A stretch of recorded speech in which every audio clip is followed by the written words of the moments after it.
কৃষ্ণ কৃষ্ণ শুধু শ্রী কৃষ্ণ। কোথায় ছিলাম কোথায় এলাম মন ভাবরে একবার, কোথায় ছিলাম কোথায় এলাম মন ভাবরে একবার, ভবে মানুষ হয়ে কি করিলে, ভবে মানুষ হয়ে কি করিলে, ধরলে মায়ার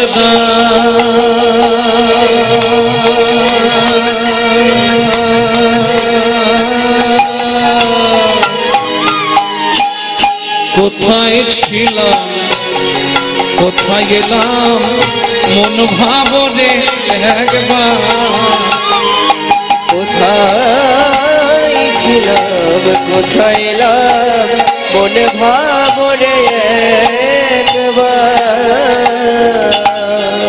আগত কীর্তন অনুরাগী বহিরাগত ভক্তমণ্ডলী সকল, আপনারা যারা কৃপা করে এসেছেন, যারা করুণা করে এসেছেন, কীর্তন প্রারম্ভে সাধু গুরু ব্রাহ্মণ বৈষ্ণব চরণে জানাই অনন্ত কোটি কোটি দণ্ডবত প্রণাম। এছাড়াও আছেন আদ্যা শক্তি যোগমায়ার অংশকলা স্বরূপিণী ভক্তিরূপিণী মায়েরা, আপনাদের চরণে রইল অধম সন্তান শ্রী গৌরাঙ্গ সুন্দর চক্রবর্তীর অনন্ত কোটি দণ্ডবত প্রণাম। এই সোনার বাংলার ছোট্ট ছোট্ট ভাই বোন সমবয়সী বন্ধু বান্ধব, তোমাদের জন্য রইল কৃষ্ণ প্রেম প্রীতি ভালোবাসা।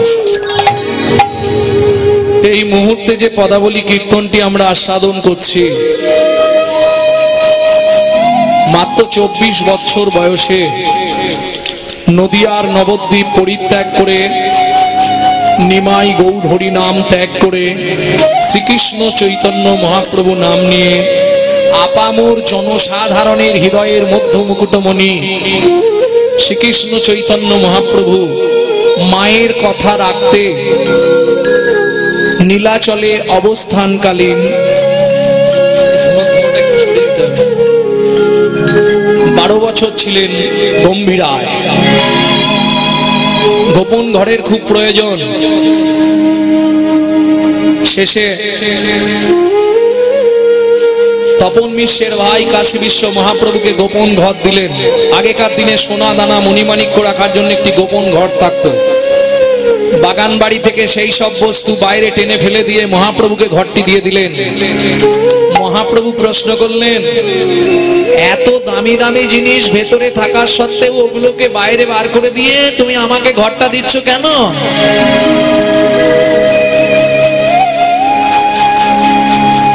কাশী বিশ্ব বললেন, প্রভু, সারা পৃথিবীটা যার চরণের তলায়, তার থেকে বড় অমূল্য সম্পদ আমার কাছে আর কিছু না। তবে হ্যাঁ প্রভু, আমি এমনি এমনি দেবো না, বিনিময় কিছু থাকবে। কি নেবে বিনিময়? শোনো প্রভু, যে লীলা তুমি অভ্যন্তরীণে প্রকাশ করবে, আমার তো প্রবেশ করার অধিকার থাকবে না। সেই লীলা আমি জানি নয়ন বন্ধ করলেই দর্শন করতে পারি। নিতাই গৌর হরি বল, হরি বল। এই সেই জায়গায় মহাপ্রভু, সেই জায়গাটিকে বলা হয় গম্ভীরা। সেই গম্ভীরায় মহাপ্রভুর 3.5 জন অন্তরঙ্গ ভক্ত হয়েছিলেন। সেই 3.5 জনের মধ্যে জানেন তো 3.5 জন কে কে? রায় রামানন্দ, স্বরূপ দামোদর, সিকি মাইতি, অর্ধেক সময় থাকতেন সিকি মাইতির বোন মাধবী দেবী। এই যে পদাবলীটি শুনছেন, যখন মহাপ্রভু মহাভাবে বিভোর, তখন রায় রামানন্দ মহাপ্রভুকে শোনাচ্ছেন। কি করিতে ভাব, কি করিতে ভাব, কি করিতে হবে এলে, কি করিতে হবে এলে, ধনি ধনি পধ মপ রে মপ রে মপা রে মপা নি ধপা কি করিতে হবে এলে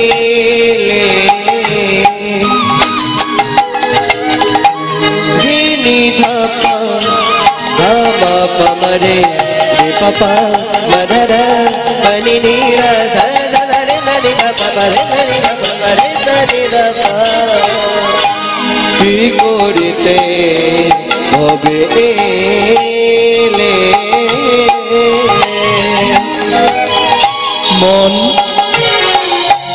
মানুষ হয়ে কি করিলে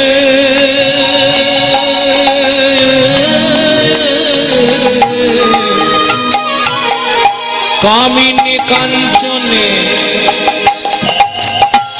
মন মজালে মন মজালে তুমি কামিনী কাঞ্চনে মন মজালে মন মজালে কামিনী কাঞ্চনে মন মজালে মন মজালে তুমি তুমি মায়ার দ্বার কোথায় ছিলাম কোথায় এলাম মন ভাবে একবার কোথায় ছিলাম কোথায় এলাম মন ভাবনে একবার কহে রায় রামানন্দে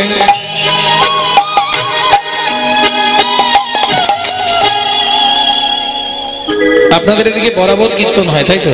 পদাবলী কীর্তন সবসময় হয়, কিন্তু কিছু মনে করবেন না, পরিবর্তন কিছু হয়নি। যদি বলেন এ কথা বললেন কেন আপনি নতুন এসে প্রথমেই, আমি প্রমাণটা দেখে নিলাম। কি দেখলাম জানেন?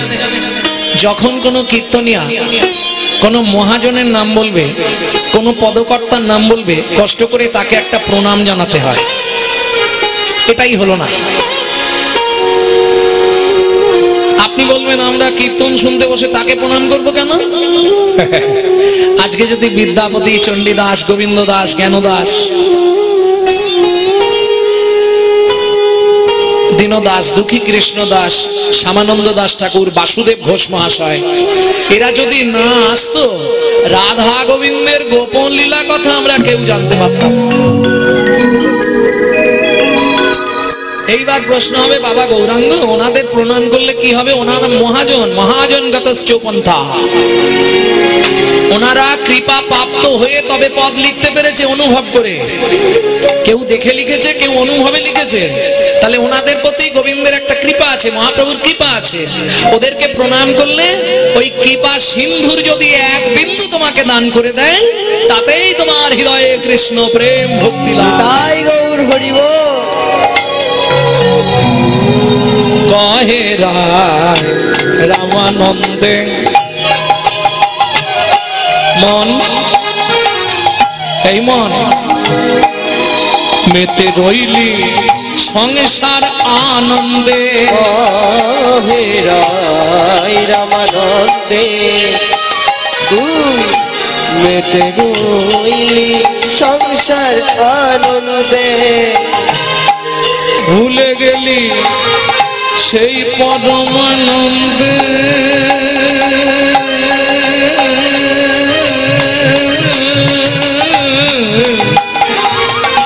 ভুলে গেলি মনরে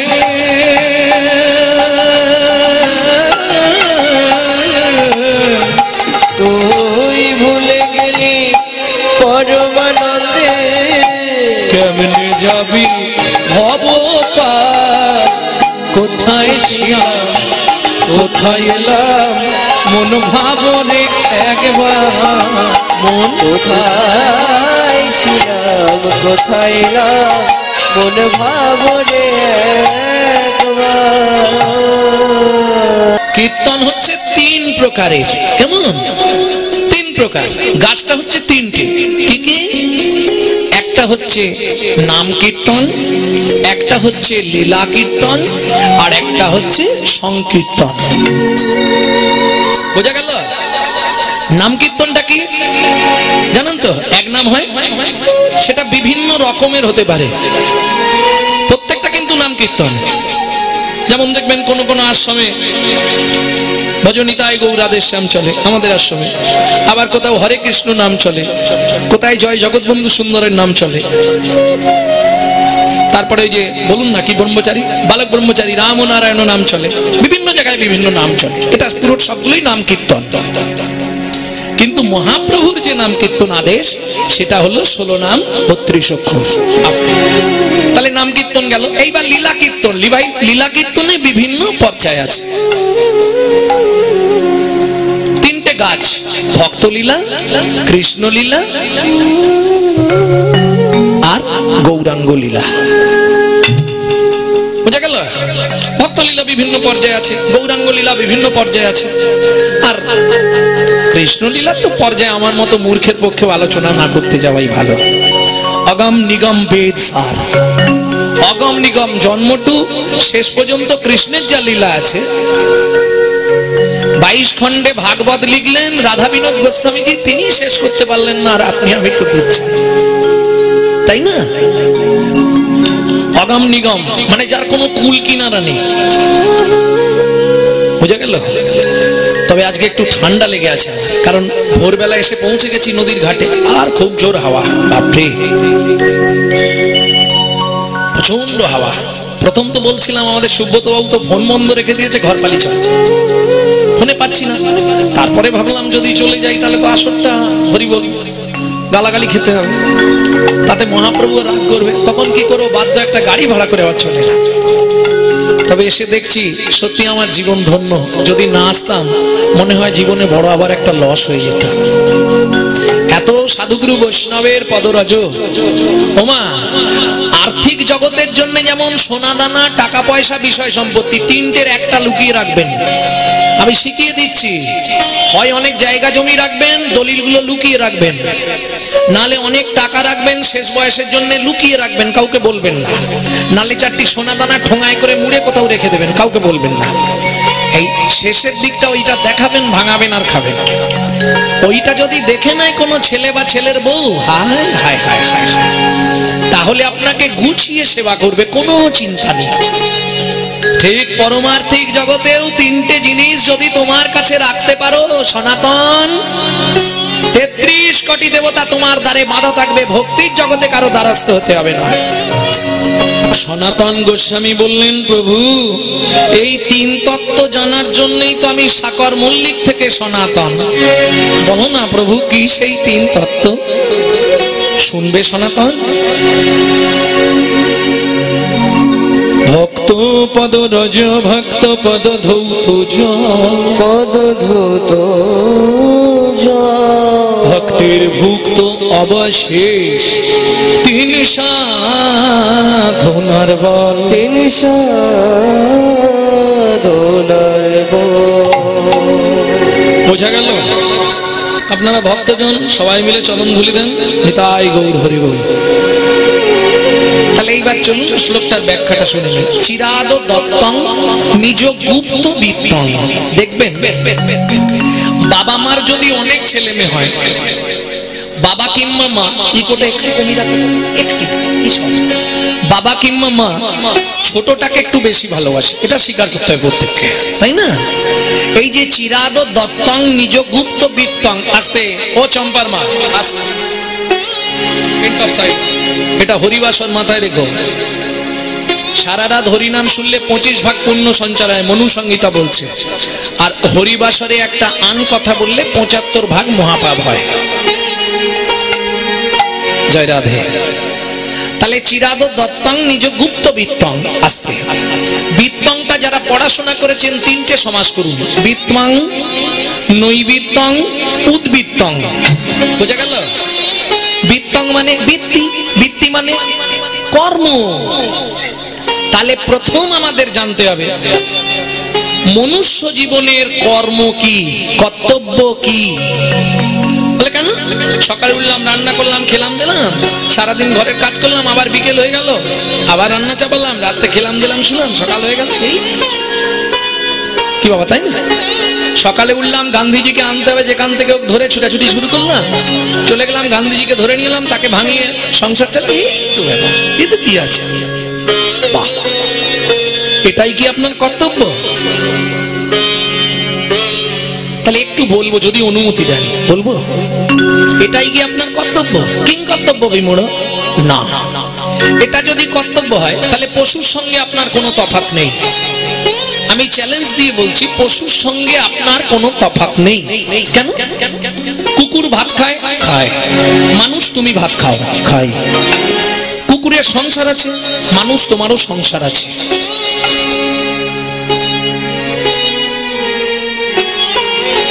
কুকুরের সন্তানাদি হয়, মানুষ তোমারও সন্তানাদি হয়। এক্সট্রা কি আছে তোমার? তোমার মগজে ভগবান দিয়ে দিয়েছে চৈতন্য রূপ জ্ঞান, যেটা কুকুরের নাই। তেমন কুকুরের একটা আছে যেটা মানুষের নাই। কি আছে কুকুরের? কুকুরের আছে নৈতিক চরিত্র জ্ঞান। কিরকম? আপনি যদি প্রত্যেকদিন একটা কুকুরকে খেতে দেন, সে দেখবেন ঠিক সময় হলেই আপনার বাড়ির ধারটা, আপনি যদি ঘুমিয়েও পড়েন, রাতে সেও কিন্তু পাহারা দেবে। আর মানুষ, তোমার নৈতিক চরিত্র জ্ঞান নাই, কারণ তুমি যে মালিকের খাও সেই মালিকের সঙ্গে সম্বন্ধ রাখতে জানো না। কুকুর বুঝতে পারে, ভালো করে বুঝে নিন, কুকুর কিন্তু বুঝতে পারে, উত্তর দিতে পারে না। তার প্রমাণ নেবেন? আপনি একটা কুকুরকে প্রত্যেকদিন খেতে দেবেন, ঠিক খাবার সময় দু চারটে কথা বলবেন, কিরে কালু, কি কিরে লালু, কিরে ভুলু, কোথা ছিলি? দেখবেন ও নেজ নাড়িয়ে আপনাকে বলবে কোথাও গেছিলাম। তাহলে পশু জাতি বুঝতে জানে, বলতে পারে না। মানব জাতি জেনে বুঝেও মেনে চলে না। ভদ্রবেশে ঘুরলে দেশে মানুষ বলবো না, মানুষ বলবো যেদিন জাগবে জ্ঞানের চেতনা। মানুষ মানুষ নয় মনুষ্যত্ব ছাড়া, হোক না যত জ্ঞান বুদ্ধি বিবেকেতে বাড়া। ধনে আর মানে বড়, বড় সেই নয়, কৃষ্ণ প্রেম যার অন্তরে তারে মানুষ। বোঝা গেল? অনেক উঁচু তলায় থাকি তাহলে আমি মানুষ, আর যারা টালির চাল নদীর ধারে থাকে সব অমানুষ, নাকি? সব থেকে ভয় বেশি কাদের জানেন? যারা উঁচুতে থাকে। কড়কড় কড়া বুকের মধ্যে সরসর করে, যার উঁচু বাড়ি তার ভয় বেশি, তাই না? উঁচু বাড়ির ভয় বেশি না? তবে এখন বিজ্ঞানের যুগ উন্নত হয়েছে, 20 তলা আসতে, 20 তলার ওপরে আপনি যদি মরে যান নিচে আসতে হবে না, ওখান থেকেই হ্রদেশে নিয়ে চলে যাবে, নাকি? যতই থাকো 20 তলায়, মরতে হবে বিষের জ্বালায়, আসতে হবে নিচের তলায়, যেতে হবে হরির তলায়, তারপরে বলো হরি। রাস্তা কিছু নেই। বোঝা গেল? তাহলে কর্তব্য কি? ভগবত ভজন করা।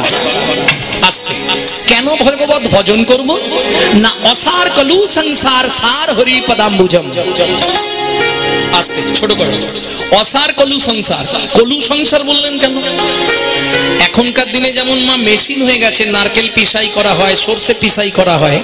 আগেকার দিনে কলুর ঘানি ছিল, ঘানি। ওই ঘানিতে পিসাই করে তেল বার করা হতো, তাই তো? কলুর ঘানি। দুটো হালের গরু দিয়ে কলু টানানো হতো, তাই তো? সংসারটা হচ্ছে কলুর ঘানি।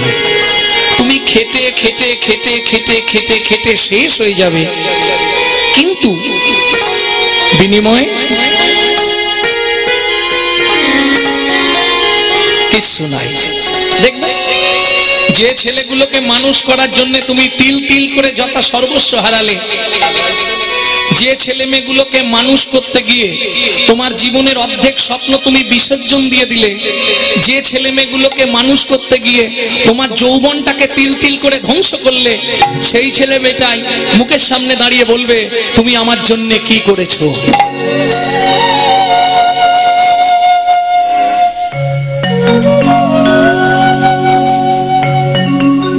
ডেকে দাও, চামেলির মাকে ডেকে দাও। ওটা ছোঁয়াচে রোগ, একজনকে ধরলে গোটা আসরটা নড়াবে।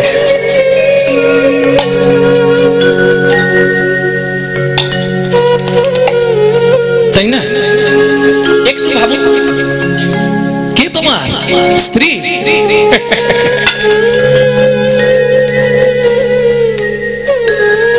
সব অভিনয়। এই পৃথিবী প্রান্ত নিবাস মায়া অভিনয়। এই পৃথিবী প্রান্ত নিবাস মায়ার অভিনয়। তুই যারে আপন ভাবলি রে মন, তুই যারে আপন ভাবলি রে মন, যারে আপন ভাবলি রে মন, যারে আপন ভাবলি রে মন, সে তো আপন নয়। এই পৃথিবী প্রান্তশালা মায়ার অভিনয়। এই পৃথিবীর প্রান্তশালায় মায়ার অভিনয়। আগেকার দিনের যেসব বাবারা আছেন এনারা বলতে পারবেন, আগেকার দিনে পুতুল নাচ হতো, পুতুল নাচ জানেন তো? এখনো সবার নেই মনে হয়, আছে? পুতুলগুলো কি সুন্দর নাচে, দেখেছেন কি? দেখেছেন না? আমি একবার দেখিয়ে দেবো, হতো না? ওপরে একজন বসে বসে নাড়াতো তার দিয়ে। পুতুলগুলো কি দিয়ে তৈরি? শোলা দিয়ে। শোলার পুতুল নাচে দেখো সুতারি টানে, মানুষও তেমনি বাঁধা সৃষ্টির সোপানে। সোলার পুতুল নাচে দেখো সুতারি টানে,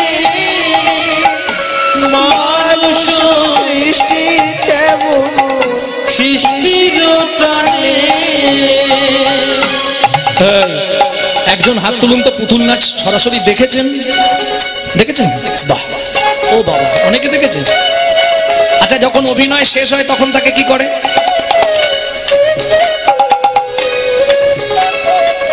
ভুল হয়ে যাচ্ছে, বলুন বলুন, আপনি ঠিক বলছিলেন, বলুন। যখন হবে শেষ যার পরিবেশ, যখন হবে সে যার পরিবেশ, তারে তখন টেনে এই পৃথিবী প্রান্তশালা মায়ার অভিনয়। নিতাই গৌড়ে হরি হরি। পৃথিবীর প্রান্তশালায় মায়ার লীলা। ও এই পৃথিবীর প্রান্তশালায় মায়ার অভিনয়। মানুষ, তোমার প্রাণটা ফুলের মতো, তুমি জানো? ফুল যেমন অতি আশা নিয়ে ফোটে, কেন? ভগবানের সেবায় যাবার জন্য। মানুষ, তুমি জেনে রেখো, অনেক সুকৃতি ফলে মানুষ উত্তম কুলে পুণ্যক্ষেত্র ভারত ভূমে জন্ম। কেন ভারতবর্ষকে পুণ্যক্ষেত্র বলা হয়? এটা আমাদের একটা অহংকার বা গর্ব। যতবার ভগবান জন্মেছে আমাদের ভারতের মাটিতে। নিতাই গৌর হরি হরি হরি। সবাই মিলে প্রেম সে বলো চৈতন্য মহাপ্রভু কি। সত্যি জন্মটা ধন্য। ভক্তমন্ডলী, ভক্তিমতী মায়েরা, তাহলে ফুল আর মানুষ, ফুল ফোটে কেন? ভগবানের সেবায় লাগার জন্য। মানুষ, তোমাকে ভাবতে হবে আমার এই দেহ মন প্রাণ জীবন যৌবন একটা সুন্দর ফুলের মতো, কখন ঝরে পড়বে জানি না, সময় থাকতে ভগবানের সেবায় লাগিয়ে দাও। আর এক কলি আছে, গাইব। শেফালিকা ফুটে দেখো গভীর নিশীতে। দাঁড়াও দাঁড়াও, এই ফুলের নাম তো তোমরা মনে হয় জানো না। শেফালি ফুল, শেফালি ফুল চেনো? ওদিকে বলছে চেনে, চেনেন না? ভালোভাবে চেনেন। আমি নামটা বলছি বৈষ্ণব সাহিত্যে বিশুদ্ধ বাংলায়। ফুলটার একটা চলতি নাম আছে। একবারে মা দুর্গার সব থেকে প্রিয় ফুল। মন্ত্রে যখন ওই ফুলটি মাকে দেওয়া হয়, বলা আছে না, আশ্বিজেন আশ্বিনেন ভেষজেন। কোন ফুল? বৈষ্ণব সাহিত্যে বলা হয় শেফালি, চলতি বাংলায় ফুলটিকে বলা হয় শিউলি। একজন ব্যক্তি হাত তুলুন, শিউলি ফুল দেখেছেন তো? বাহ। আচ্ছা, শিউলি ফুল ফুটতে দেখেছেন? বাহ বাহ, বেশ, আপনাদের ভাগ্য ধন্য। মিথ্যে কথা বলছেন, শিউলি ফুল ফুটতে দেখেননি। আপনি কখন দেখেছেন আমি বলে দিচ্ছি, শুনুন। আপনি গিয়ে দেখেছেন ডেড বডি পড়ে আছে। শেফালিকা ফুটে দেখো গভীর নিশীতে, গভীর নিশীতে গন্ধ বিলায়ে শেষে ঝরে প্রভাতে। শেফালিকা ফুটে যেমন গভীর নিশীতে, গন্ধ বিলায়ে শেষে ঝরে প্রভাতে। মানুষ তেমন ফুলেরই মতো, মানুষ তেমন ফুলেরই মতো ঝরে যায় তার ইশারা। এই পৃথিবীর প্রান্তশালায় মায়ার অভিনয়। নিতাই গৌর এই পৃথিবীর প্রান্তশালায় মায়ার অভিনয়। জয় রাধে। তাহলে চিরাদ দত্তং নিজগুপ্ত বিত্তং, বিত্তং এর একটা হলো, তিনটে সমাস করেছিলাম। বিত্তং মানে কর্ম কি? ভগবত ভজন করা, সংক্ষেপে বলে দিলাম। তাহলে এর পরেরটা কি ছিল? নৈবিত্তং। বিত্তং নৈবিত্তং দ্বিতীয় সমাস। নৈবিত্তং মানে নিত্য প্রয়োজন। আচ্ছা, আমাদের নিত্য প্রয়োজন কি?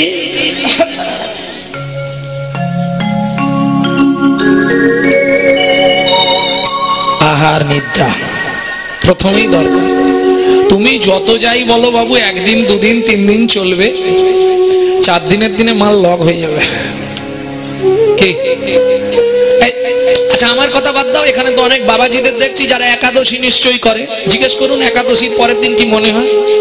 আপনাদের হয় কিনা জানিনি, আমি আমারটা বলছি। ঠাকুর কতক্ষণে সকাল হয়, ঠাকুর কতক্ষণে সকাল হয়। আমি আমার কথা বলছি, কারণ আমি তো শুধু ফল, একটা করে ফল খেয়ে থাকি, কষ্ট হয়।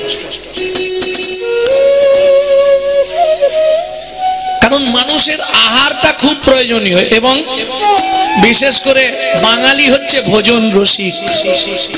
এমনি যাতা হলে হবে না, একটু বেশ রসে বসে চাই, তাই না?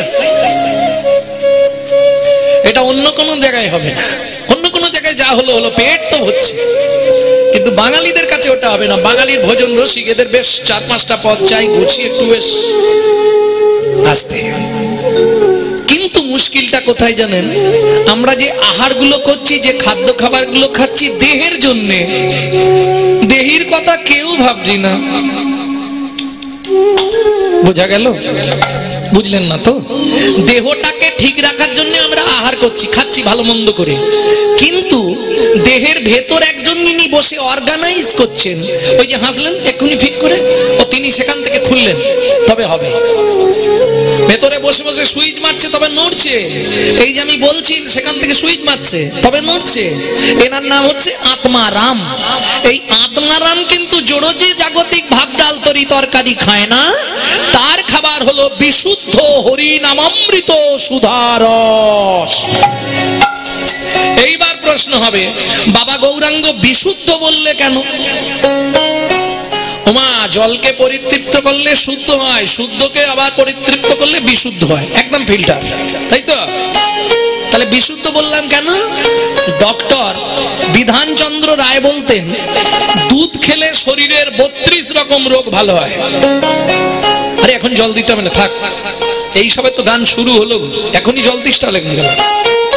আবার জল বেশি দিলে আবার একবার করে উঠবে, আরো গন্ডগোল। জয় রাধে।